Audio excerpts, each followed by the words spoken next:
Class 12 sent up examination 2024 के हिंदी के बिल्कुल ओरिजिनल क्वेश्चन पेपर को देखेंगे, जिसमें केवल ऑब्जेक्टिव का आंसर देखेंगे। सब का सब आंसर 100% सही होगा, एक भी आंसर आपका गलत नहीं मिलेगा, 100% सही उत्तर बताएंगे। ठीक है, तो चलिए वीडियो को स्टार्ट करते हैं। यदि आप चैनल पर पहली बार हैं तो चैनल को सब्सक्राइब जरूर कर लीजिए और अपने दोस्तों को भी शेयर जरूर कीजिए। देखिए क्वेश्चन नंबर 1 को देखेंगे। इसमें 1 नंबर क्वेश्चन में दिया हुआ है कि प्रतिष्ठा शब्द का विशेषण क्या होगा। ठीक है, तो इसका सही उत्तर हो जाएगा ऑप्शन नंबर सी, प्रतिष्ठित।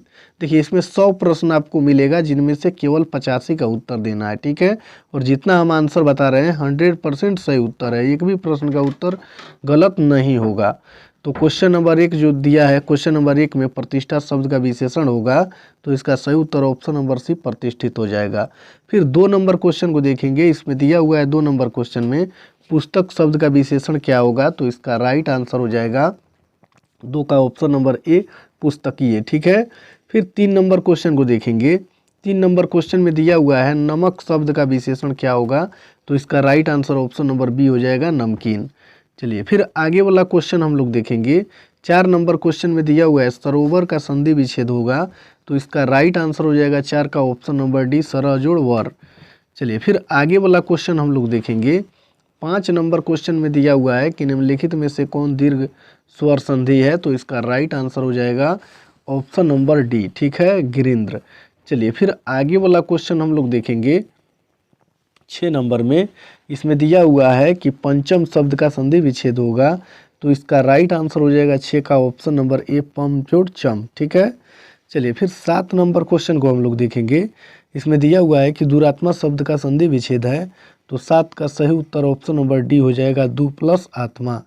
चलिए फिर आगे वाला 8 नंबर क्वेश्चन को देखेंगे। इसमें दिया हुआ है कि निम्नलिखित में से कौन शुद्ध शब्द है, तो इसका राइट आंसर हो जाएगा 8 का ऑप्शन नंबर ए, प्रवृत्त। ठीक है, चलिए फिर 9 नंबर क्वेश्चन में दिया हुआ है कि निम्नलिखित में से कौन शब्द द्वंद्व समास का उदाहरण है, तो इसका राइट आंसर ऑप्शन नंबर ए हो जाएगा, शिव पार्वती। चलिए फिर आगे वाला क्वेश्चन हम लोग देखेंगे। 10 नंबर क्वेश्चन में दिया हुआ है पसेरी शब्द में कौन समास है, तो 10 का right answer option number B हो जाएगा, द्वंद्व समास। चलिए फिर आगे वाला 11 नंबर क्वेश्चन को देखेंगे। इसमें दिया हुआ है निम्नलिखित में से कौन शब्द अधिकरण तत्पुरुष का उदाहरण है, तो इसका राइट आंसर हो जाएगा 11 का ऑप्शन नंबर डी, नराधम। चलिए फिर आगे वाला 12 नंबर क्वेश्चन को देखेंगे। इसमें दिया हुआ है कि उपकुल शब्द में कौन समास है, तो इसका सही उत्तर ऑप्शन नंबर सी हो जाएगा, अवयवी भाव। फिर 13 नंबर क्वेश्चन में देखेंगे। इसमें दिया हुआ है कि आचार शब्द का विलोम क्या है, तो इसका सही उत्तर हो जाएगा 13 का ऑप्शन नंबर सी, अनाचार। चलिए फिर 14 नंबर क्वेश्चन को देखेंगे। इसमें दिया हुआ है कि तिमिर शब्द का विलोम क्या है, तो 14 का right answer option number D हो जाएगा, प्रकाश। फिर 15 नंबर क्वेश्चन को देखेंगे। इसमें दिया हुआ है कि कुरूप शब्द का विलोम क्या है, तो 15 का right answer option number B हो जाएगा, स्वरूप। ठीक है, स्वरूप हो जाएगा। ठीक है, चलिए फिर 16 नंबर क्वेश्चन को देखेंगे। इसमें दिया हुआ है कि सूर्योदय हुआ अंधेरा जाता रहा किस वाक्य का उदाहरण है, तो इसका सही उत्तर हो जाएगा 16 का ऑप्शन नंबर डी, संयुक्त वाक्य। यहाँ जो ये मार्क देख रहे हैं 27/012, ये बिल्कुल ओरिजिनल पेपर का ही मार्क है, बिल्कुल ओरिजिनल पेपर है। ठीक है, चलिए फिर आगे वाला 17 नंबर क्वेश्चन को देखेंगे। इसमें दिया हुआ है कि निम्नलिखित में से कौन शुद्ध वाक्य है, तो इसका सही उत्तर हो जाएगा 17 का ऑप्शन नंबर बी, वह दंडनीय है। फिर 18 नंबर क्वेश्चन को देखेंगे। नदी में बहता हुआ पानी कौन पदबंध है, तो इसका right answer option number C हो जाएगा, विशेषण पदबंध। फिर 19 नंबर क्वेश्चन को देखेंगे। कुबेर शब्द का परवाची है, तो इसका सही उत्तर हो जाएगा 19 का ऑप्शन नंबर बी, यक्षराज। चलिए फिर 20 नंबर क्वेश्चन को देखेंगे। इसमें दिया हुआ है कि गणेश शब्द का परवाची है, तो इसका राइट आंसर हो जाएगा ऑप्शन नंबर सी, महाकाय। फिर 21 नंबर क्वेश्चन को देखेंगे। असुर शब्द का परवाची शब्द क्या है, तो 21 का राइट आंसर हो जाएगा ऑप्शन नंबर सी, यातुधान। चलिए फिर आगे वाला क्वेश्चन हम लोग देखेंगे। देखिए 22 नंबर क्वेश्चन में दिया हुआ है कि अश्व शब्द का परवाची शब्द क्या है, तो 22 का सही उत्तर ऑप्शन नंबर ए हो जाएगा, है। यहाँ जो ये निशान देख रहे हैं, इससे आप मत समझिएगा कि ये फेक क्वेश्चन है, बिल्कुल ओरिजिनल पेपर है। 23 नंबर क्वेश्चन में जो कुछ नहीं जानता के लिए एक शब्द है, तो इसका सही उत्तर 23 का होगा ऑप्शन नंबर ए, यज्ञ, अज्ञे, ठीक है। चलिए फिर आगे वाला क्वेश्चन हम लोग देखेंगे 24 नंबर क्वेश्चन, जिसकी उपमा न हो के लिए एक शब्द है। तो 24 का सही उत्तर ऑप्शन नंबर डी हो जाएगा, अनुपम। फिर 25 नंबर क्वेश्चन को देखेंगे। इसमें दिया हुआ है कि जो बहुत बोलता है के लिए एक शब्द है। तो इसका सही उत्तर ऑप्शन नंबर सी हो जाएगा, वछाल। चलिए फिर आगे वाला क्वेश्चन हम लोग देखेंगे। 26 नंबर क्वेश्चन में नाक पर गुस्सा मुहावरे का अर्थ है। तो 26 का सही उत्तर ऑप्शन नंबर ए हो जाएगा, तुरंत क्रोध, ठीक है। 27 नंबर क्वेश्चन में देखेंगे सिर भारी होना मुहावरे का अर्थ है। तो 27 का सही उत्तर ऑप्शन नंबर बी हो जाएगा, सिर में दर्द होना, ठीक है। फिर आगे वाला क्वेश्चन हम लोग देखेंगे। देखिए 28 नंबर क्वेश्चन में दिया हुआ है बात बढ़ाना मुहावरे का अर्थ है। तो इसका सही उत्तर हो जाएगा ऑप्शन नंबर सी, बहस छेड़ना। चलिए फिर आगे वाला क्वेश्चन हम लोग देखेंगे। 29 नंबर क्वेश्चन में सफ़ेद झूठ मुहावरे का अर्थ है। तो इसका सही उत्तर हो जाएगा ऑप्शन नंबर डी, सरासर झूठ। फिर आगे वाला 30 नंबर क्वेश्चन में दिया हुआ है मीरा गई किस काल का उदाहरण है। तो इसका सही उत्तर ऑप्शन नंबर ए होगा, सामान्य भूतकाल। चलिए फिर आगे वाला क्वेश्चन हम लोग देखेंगे। इसमें दिया हुआ है 31 नंबर क्वेश्चन में राम पढ़ेगा किस काल का उदाहरण है। तो इसका सही उत्तर ऑप्शन नंबर ए हो जाएगा, वर्तमान काल। क्या होगा, वर्तमान काल। 32 नंबर क्वेश्चन में बहन शब्द का बहुवचन रूप क्या है। तो इसका सही उत्तर ऑप्शन नंबर सी हो जाएगा, बहने। क्या हो जाएगा, बहने। चलिए फिर आगे वाला क्वेश्चन हम लोग देखेंगे। 33 नंबर क्वेश्चन में निम्नलिखित में से कौन शब्द अवयव का उदाहरण है। तो इसका सही उत्तर ऑप्शन नंबर डी हो जाएगा, परंतु। चलिए फिर आगे वाला क्वेश्चन में हम लोग देखेंगे 34 नंबर में शब्द किसे कहते हैं। तो इसका सही उत्तर ऑप्शन नंबर सी हो जाएगा, ध्वनियों के मेल से बने सार्थक वर्ण समुदाय को शब्द कहते हैं। इसके बाद डायरेक्ट 53 नंबर क्वेश्चन को देखेंगे। उसका फोटो नहीं ले पाए हैं जल्दीबाजी में, ठीक है। आपको 50 ही ऑब्जेक्टिव बनाना है। तो 50 से ज़्यादा ही ऑब्जेक्टिव का आंसर इसमें बता दिए हैं, आप देख लीजिए, ठीक है। 53 नंबर क्वेश्चन में दिया हुआ है कि शुक्रवार शब्द कौन संज्ञा है। तो इसका सही उत्तर ऑप्शन नंबर ए हो जाएगा, व्यक्तिवाचक संज्ञा। फिर आगे वाला 54 नंबर क्वेश्चन को देखेंगे। निम्नलिखित में से कौन अंतस्थ व्यंजन है। तो इसका सही उत्तर ऑप्शन नंबर डी हो जाएगा, व। फिर 55 नंबर क्वेश्चन को देखेंगे। निम्नलिखित में से कौन अल्प प्राण व्यंजन का उदाहरण है। तो इसका राइट आंसर हो जाएगा ऑप्शन नंबर ग, ठीक है, ऑप्शन नंबर ए, जिसमें ग दिया हुआ है। चलिए फिर आगे वाला क्वेश्चन हम लोग देखेंगे। 56 नंबर क्वेश्चन में 56 नंबर क्वेश्चन में दिया हुआ है कि घ का उच्चारण स्थान क्या है। तो इसका सही उत्तर ऑप्शन नंबर ए हो जाएगा, कंठ। फिर 57 नंबर क्वेश्चन को देखेंगे। इसमें दिया हुआ है निम्नलिखित में से कौन स्वर एक मात्रिक का उदाहरण है। तो इसका राइट आंसर 57 का होगा, ऑप्शन नंबर बी, ठीक है। चलिए फिर आगे वाला 58 नंबर क्वेश्चन में दिया हुआ है अनुपमा अत्यंत सुंदर है वाक्य में कौन विशेषण है। तो इसका सही उत्तर ऑप्शन नंबर सी हो जाएगा, प्रविशेषण। फिर आगे वाला 59 नंबर में थ का उच्चारण स्थान है। तो इसका सही उत्तर ऑप्शन नंबर सी हो जाएगा, दंत। चलिए फिर आगे वाला क्वेश्चन हम लोग देखेंगे। 59 नंबर में दिया हुआ है, फिर वही तो देखे ही है, थ का उच्चारण स्थान दंत होगा। 60 नंबर क्वेश्चन को देखेंगे। गायक शब्द का संधि विच्छेद क्या है। तो इसका सही उत्तर हो जाएगा 60 का ऑप्शन नंबर बी, ठीक है, गाय प्लस अक। चलिए फिर आगे वाला क्वेश्चन हम लोग देखेंगे। 61 नंबर क्वेश्चन में दिया हुआ है नूतन ब्रह्मचारी नामक उपन्यास के उपन्यासकार कौन है। तो इसका सही उत्तर 61 का होगा, option number C, Balkrishna Bhatt. फिर 62 नंबर क्वेश्चन में जयप्रकाश नारायण के बचपन का नाम क्या था। तो इसका सही उत्तर ऑप्शन नंबर बी हो जाएगा, बाउल।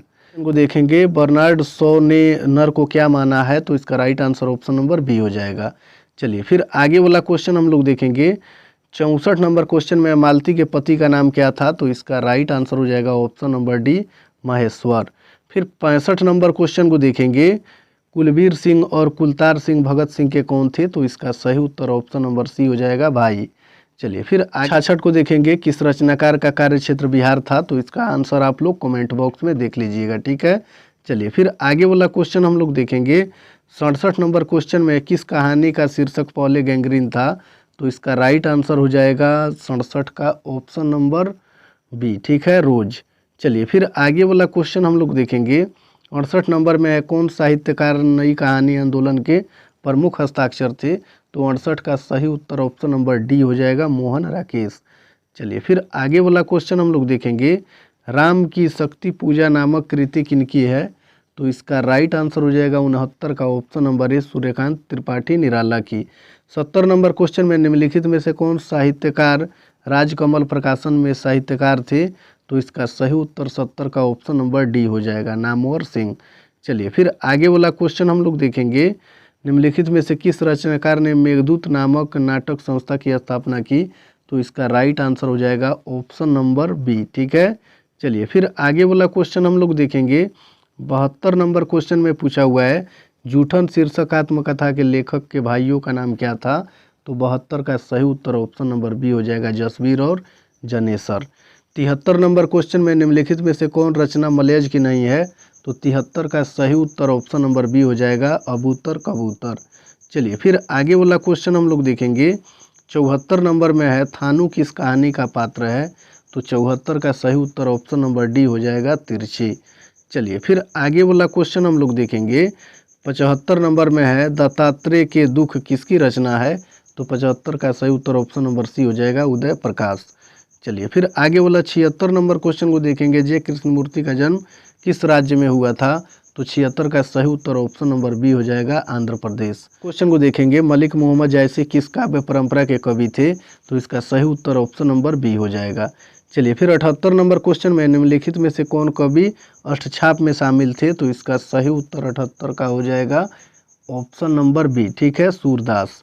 चलिए फिर आगे वाला क्वेश्चन हम लोग देखेंगे। इसमें दिया हुआ है, निम्नलिखित में से कौन कृति सूरदास द्वारा रचित नहीं है? तो इसका सही उत्तर हो जाएगा 79 का ऑप्शन नंबर ए चित्ररेखा। चलिए 80 नंबर क्वेश्चन को देखेंगे। इसमें दिया हुआ है, हनुमान बाहुक नामक कृति किसकी है? तो 80 का सही उत्तर ऑप्शन नंबर बी हो जाएगा तुलसीदास। 81 नंबर क्वेश्चन में है, तुलसीदास के गुरु कौन थे? तो इसका राइट आंसर हो जाएगा ऑप्शन नंबर सी नरहरिदास। 81 का सही उत्तर ऑप्शन नंबर सी हो जाएगा। चलिए फिर आगे वाला 82 नंबर क्वेश्चन में है, निम्नलिखित में से कौन कवि राम भक्त थे? तो इसका सही उत्तर 82 का हो जाएगा ऑप्शन नंबर डी नाभादास। चलिए फिर आगे वाला 83 नंबर क्वेश्चन को देखेंगे, कवि भूषण किस काल के कवि हैं? तो 83 का right answer option number C हो जाएगा रीतिकाल के। 84 नंबर क्वेश्चन में है, कवि भूषण को कवि भूषण की उपाधि किसने दी थी? तो इसका सही उत्तर हो जाएगा ऑप्शन नंबर बी राजा रुद्र शाह। चलिए फिर आगे वाला क्वेश्चन हम लोग देखेंगे। 85 नंबर क्वेश्चन में दिया हुआ है, कविता लेखन का आरंभ जयशंकर प्रसाद ने किस भाषा में किया? तो 85 का सही उत्तर ऑप्शन नंबर ए हो जाएगा ब्रज भाषा। फिर 86 नंबर क्वेश्चन में, इंदु नामक पत्रिका का प्रकाशन किसने किया? तो 86 का सही उत्तर ऑप्शन नंबर ए हो जाएगा जयशंकर प्रसाद ने। चलिए फिर 87 नंबर क्वेश्चन को देखेंगे, निम्नलिखित में से कौन रचना क्षयवाद की प्रतिनिधि रचना है? तो 87 का सही उत्तर ऑप्शन नंबर डी हो जाएगा कमायनी। चलिए फिर 88 नंबर क्वेश्चन में दिया हुआ है, स्वाधीनता संघर्ष में सक्रिय भागीदारी किसकी थी? तो 88 का सही उत्तर ऑप्शन नंबर ए हो जाएगा सुभद्रा कुमारी चौहान। फिर आगे वाला क्वेश्चन देखेंगे, शमशेर बहादुर सिंह की पत्नी का नाम क्या था? तो इसका सही उत्तर ऑप्शन नंबर सी हो जाएगा धर्म देवी। क्या होगा? धर्म देवी। चलिए फिर आगे वाला क्वेश्चन हम लोग देखेंगे, कवि और शायर एक साथ निम्न में से कौन थे? तो 90 का right answer option number B हो जाएगा जयशंकर प्रसाद। 91 नंबर क्वेश्चन में निम्नलिखित में से कौन रचना गजानन माधव मुक्तिबोध की है? तो इसका सही उत्तर ऑप्शन नंबर डी हो जाएगा काठ का सपना। चलिए फिर आगे वाला क्वेश्चन हम लोग देखेंगे, हरचरना किसका प्रतिनिधि है? तो इसका सही उत्तर हो जाएगा 92 का ऑप्शन नंबर ए आम आदमी का। हरचरना जो है वो आम आदमी का प्रतिनिधित्व करता है। 93 नंबर क्वेश्चन में, रास्ता इधर से है किसकी रचना है? तो 93 का सही उत्तर ऑप्शन नंबर बी हो जाएगा रघुवीर सहाय का। चलिए फिर आगे वाला क्वेश्चन हम लोग देखेंगे। यहाँ दिया हुआ है क्वेश्चन नंबर 94 नंबर क्वेश्चन में दिया हुआ है, इंदिरा गांधी कृषि विश्वविद्यालय में एसोसिएट प्रोफेसर के पद पर कौन कवि कार्यरत थे? तो इसका राइट आंसर हो जाएगा 94 का option number B Vinod Kumar Shukla. चलिए फिर 95 नंबर क्वेश्चन को देखेंगे, निम्नलिखित में से किस कवि को दयावती मोदी कवि शेखर सम्मान प्राप्त हुआ? तो इसका सही उत्तर हो जाएगा 95 का option number D Ashok Vajpayee को। ठीक है, चलिए फिर आगे वाला क्वेश्चन हम लोग देखेंगे 96 नंबर में, बिहार लोक सेवा आयोग द्वारा चयनित होकर कारा अधीक्षक के पद पर किसने किया? तो इसका 96 का सही उत्तर ऑप्शन नंबर सी हो जाएगा ज्ञानेंद्र पति ने। 97 नंबर क्वेश्चन में दिया हुआ है कि 1970 से 90 के बीच लगभग 300 कहानियाँ किसकी प्रकाशित हुई? तो 97 का सही उत्तर ऑप्शन नंबर सी हो जाएगा, गाई डी मोप्सा का। ठीक है, चलिए फिर आगे वाला क्वेश्चन हम लोग देखेंगे। 98 नंबर क्वेश्चन में दिया हुआ है, किस लेखक की रचना शासन व्यवस्था और उसके तंत्र की अमानवीयता को रेसे रेसे में उघाड़ता है? तो 98 का सही उत्तर ऑप्शन नंबर ए हो जाएगा, अंतोन चेखव। दिया हुआ है कि अफ्रीकी देश कांगो में किस लेखक का जन्म हुआ था? तो 99 का सही उत्तर ऑप्शन नंबर बी हो जाएगा, हेनरी लोपेज। ठीक है, चलिए लास्ट क्वेश्चन 100 नंबर को देखेंगे। मृत्यु के कुछ समय पहले स्मृति बहुत साफ हो जाती है, पंक्ति की शीर्षक की है?